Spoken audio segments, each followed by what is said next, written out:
Tired of your Discord server lacking personality with only default emojis? Learn the exact steps to upload custom emojis in under 2 minutes. So here's the plan. First, I will cover the image requirements.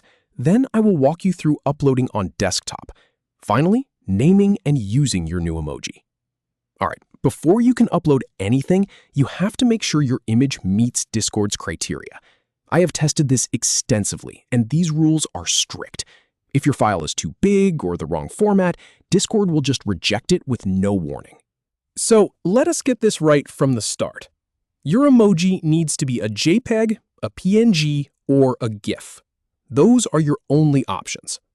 Now, for the size, Discord recommends 128 by 128 pixels.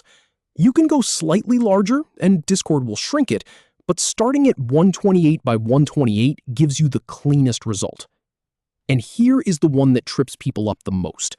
Your file must be under 256 kilobytes. That is tiny. If your emoji is a high-quality photo, you will probably need to shrink it down.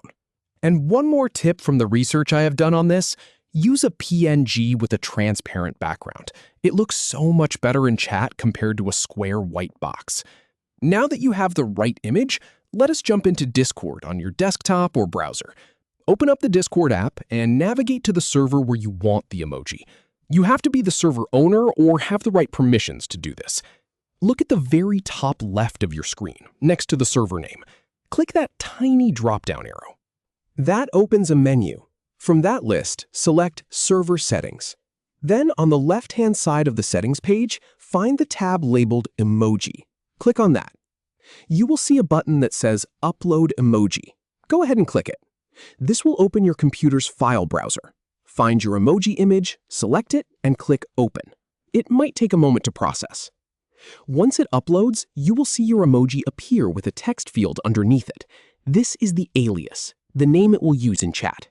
By default, Discord grabs your file name, but I highly recommend changing it to something short and memorable. Now, pay attention to the naming rules. Your emoji name must be at least 2 characters long. It can only contain letters, numbers, and underscores. No spaces, no special symbols. So if your image file was called coolcat.png, you might rename the alias to cool_cat. Once you are happy with the name, click the Save button or just hit Enter. Here is the fun part. To use your brand new emoji in chat, just type a colon, then the name you gave it, then another colon. For example, :cool_cat:. As soon as you type that second colon, your custom emoji should pop up in the suggestion list. Click it, and there you go. And that is all there is to it. You now have a unique emoji that only your server members can use. It really makes the community feel like your own. If you found this helpful, give the video a like and subscribe to AI Mastery for more practical tutorials like this one.